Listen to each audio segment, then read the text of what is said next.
ಅಲ್ಲೇನಾಯ್ತಲ್ಲಿ ನನ್ ಇಷ್ಟೇ ಅನ್ಕೊಂಡೆ. ಇಷ್ಟೇ ಇರೋದ ಕಣ್ಕಣಲ್ವಾ? ಸರಿ ಇಷ್ಟೇ ತಿನ್ನು. ಏರು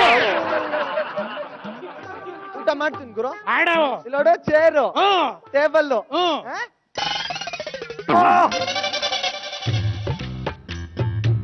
ಏನಾಯ್ತು ಕಂದ? ಮೂಳೆ ಸಿಗಾಕಬಿಡ್ತಮ್ಮ. ಮೂಳೆ ಸಿಗಾಕಬಿಡ್ತಾ?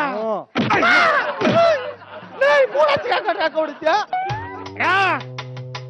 ಇಡ್ಲಿಲಿ ಎಲ್ಲರೂ ಮೂಳೆ ಬರೋದ್ ನೋಡಿ. ಇಡ್ಲಿ ತಿನ್ಬಿಟ್ಟು ಮೂಳೆ ಸಿಗಾಕತ್ತು. ಎಲ್ಲಿ ಬರ್ತದ ಇಡ್ಲಿಲಿ ಮೂಳೆ? ಇಡ್ಲಿನ ಅದು.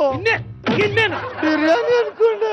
ಕಣ್ಕಳ ತಿನ್ನೋ ನಾಟಕಗಳಾಡ್ತೀಯ ಸಾಧಾರಣ ಸೇರು. ಸೇರ್ ಮೇಲೆ ತಿನ್ನು ಆರಾಮಾಗಿ. ಎಲ್ಲ ಒಟ್ಟಿಗೆ ತಿಂದ್ಬಿಡ್ತೀನಿ. ತಿನ್ನು ನಂಗೇನಾಗಬೇಕು. ಇಲ್ಲ ಹೋದ್ ಜನ್ಮದಲ್ಲಿ ಹಂದಿ ಆಗಿದೆ ಅಂತ ಕಾಣ.